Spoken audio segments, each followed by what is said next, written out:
Hi everyone, it's Cherie from Paper Pieces and Leftovers, and today I'm bringing you the file by kadoodlebugdesigns.com called Snowy Gnome Shaker.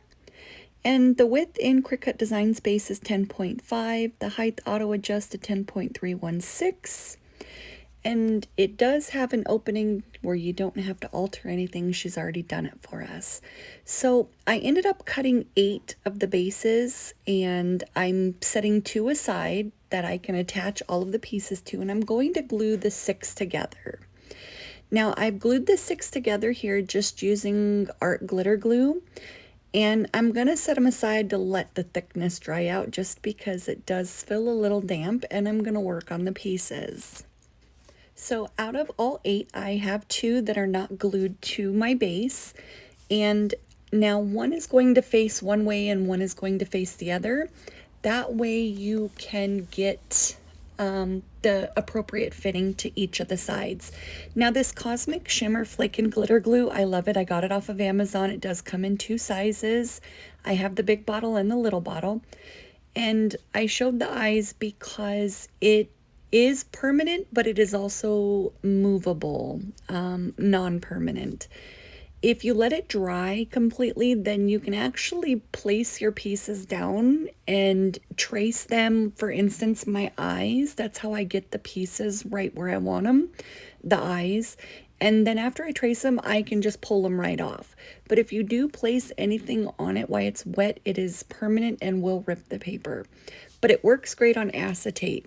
So what I did here is I took the base, the stack of 6, and I'm going around where the acetate is going to go. That way it'll dry while I'm working on my pieces. But this makes it so the acetate doesn't end up with glue residue when you put pressure on it from compressing it to flatten it. And I just took my finger and went around the inside real well to make sure there wasn't any glue that's going to hold on to any of the pieces for the shaker. So with the left and the right piece, I did dry piece them, meaning I made sure all of my pieces matched up to the right side because I did not want to end up with them not fitting. And this you'll actually see, I had mixed up the bases, and that actually where the flowers should be facing the other direction, and I didn't catch it until I went to go try to glue the piece down. But when I was showing you guys, I put it in the wrong bucket. And the next thing I wanted to say is the scarf tails go down before this part. Luckily, it wasn't dry all the way, so I was able just to stick my tweezers under there and lift it up, and you'll see that in a moment. And here's where I noticed that the piece wasn't lining up the way that I wanted it to, no matter how many times I turned it. And in my recording, I said, wait a minute, let me see if I switch the buckets or the bases, and I did. So once I got the correct bucket with the correct pieces, I went ahead and said, all right, let's swap them so that way I can glue them the right way and not the wrong way. Now, this is where I glued down this piece first, and I shouldn't have. I should have started with the tails of the scarf, and you'll see that on the next piece that I'm gluing. And the acetate is not down. I do not have any acetate. That way I can clear whatever glue ends up on the inside where the shaker pieces are going to be. And I did notice if I put a piece of paper, whatever I'm going to use my bone folder over, it ensures that the bone folder doesn't grabbing inside of it and ripping it. So this is just my preference. And here's with the scarf tails. And that's where I said, yeah, let me just swap the buckets. I don't know why I didn't just change out the bases, but I guess just my mind was focused on other things. I have a new puppy as well. So with the tails of the scarf, I did tell her that they did poke through, and all I did was snip them off. She forgot about that. When she makes the patterns, it shows up white in Design Space, so it was just an oversight. It's not any big deal. The shorter one I put down first because one's slightly longer than the other, and the longer one I put on the top. And there's the little corner, you just snip it off. It's a super easy fix and it's gone. And these are suture removal scissors. I've opened so many suture removal kits as a nurse, and I don't always have to use the scissors. Sometimes I just need the tweezers, and I came home with quite a few of those scissors, and I love them just because the tips are sharp and they're precise. So now I'm going to have to squeeze this second part of the scarf underneath the little belly brim, and that was because I glued the brim on first. So glue those scarf tails down and then the brim. And like I said, you'll see it in the second half of the piecing, which I wasn't going to post this video, but I wanted to show you guys that 20 years of scrapbooking, we still do make mistakes. Some are correctable, most of them are correctable, but we still throw pieces away. Now, after you get your scarf tails on and then your belly brim, now goes the front part of the scarf. And I thought about using designed paper like from Kadoodle or Echo Park, but since this was a trial run, I just wanted to keep it as simple as possible, but I still inked it just so that way it stood out for you guys. Now the colors of paper that I used, just in case you're wondering, is I used white textured paper. Here I glued the head on, and my measurements are just on the back. Are Robin's Egg by American Crafts and the color Pool by American Crafts. And I use textured paper only. Everything else is white texture, and the nose I use some glitter and some glue just to kind of make it shine, to stand out a little more. And I did ink my white paper with a chalk ink, Versamagic Sea Breeze. Had to think of the color. And after you get the head on, then goes the top of your hat, the base of the hat, because there's 3 parts to the hat, not including the brim and the flower, or the puff at the end, whatever you want to call it. And then the medium size middle of the hat, and then the smallest top of the hat goes on. And I just, like I said, use a bone folder, and I use a piece of paper just to ensure I don't tear anything. And I do recommend using Barely Art glue versus art glitter glue, just because it gives you a little bit of time to move it around and it doesn't dry instantly. And here's the puff I used. It's just white. I went around the edges, like I said, with Sea Breeze by Versamagic on white cardstock. And after that goes on, then will be the brim. I really hate doing voiceovers, honestly. I just feel like I could be doing so much more, but I don't want all the noise of inking with the daubers on the paper or playing with the dog, watching TV, etc. If you guys only knew some of the stuff I watched. I watch a lot of murder shows, murder mysteries, Investigate Discovery. And there was where I realized that I had the wrong little puffy. I had it from the other set. That was the only thing that I didn't swap out. And the other side that I did put a mark of a pencil on the top of the back of the flower, so I knew it went up in that direction, just so that way I wasn't struggling with it so much. And the little girl, I actually did a texture for the brim and the puff flower. I don't know what you want to call it. And you'll see that in my other video. This one I didn't do just because, like I said, it was a trial run on getting it pieced together. Now here is the opposite mirrored side, which she already did it all. I mirror it myself generally, because that way then I have them separated where one is one side and one is the other. But this entire file came mirrored already. So like I said, just dry piece your pieces. That way you can make sure you have the right side. And now I'm doing this side the correct way. So your scarf tails go down first and then the belly brim. But if you're using something that isn't insta dry like art glitter glue, you're fine if you do what I did, the first side. And I'm just snipping off those little tails just so they don't end up in the tummy.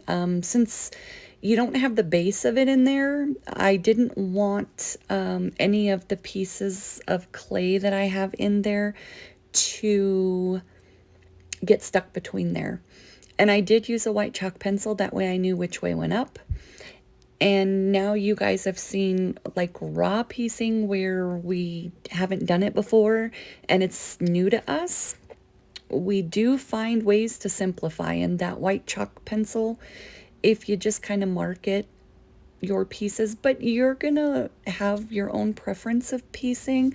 This is just a guide because a lot of people don't know how to make shaker boxes using just cardstock.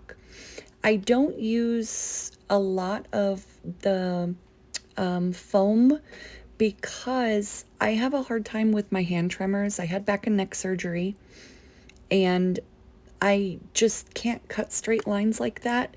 And then putting it down, I'm just afraid that a lot of my clay pieces are going to get stuck. So I found making a solid base in between also keeps it from collapsing and shrinking over time, because any weight on the foam, as you know, it does kind of wear it down. And over many years, the foam dries up as well, because I've come across some of my older scrapbook layouts and I've been able to pull the foam pieces off and have one piece of foam on my paper piece and one piece of foam on the actual 12 by 12 cardstock. So I did the belly brim and then the scarf front, his head, and now I'm doing the hat base. And this time I'm just gluing down the brim because I know that it doesn't overlap the midsection. So as long as you get the bases down first, you're fine no matter which order you do.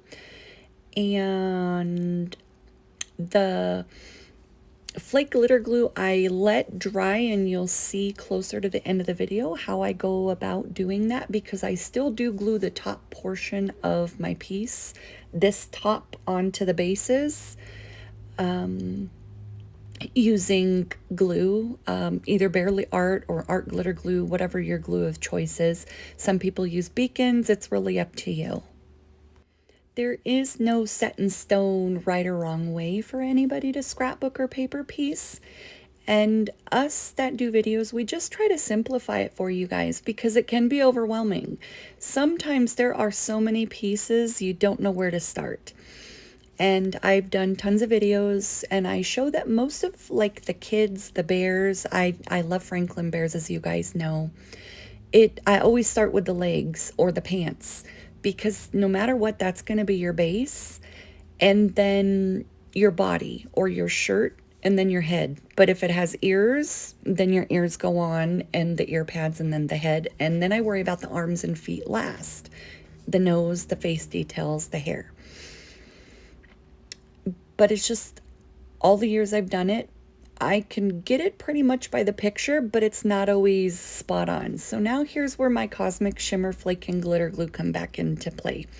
You're going to put a thin layer around the front and the back base that's in my hand, and then the face up bases that are on my glass.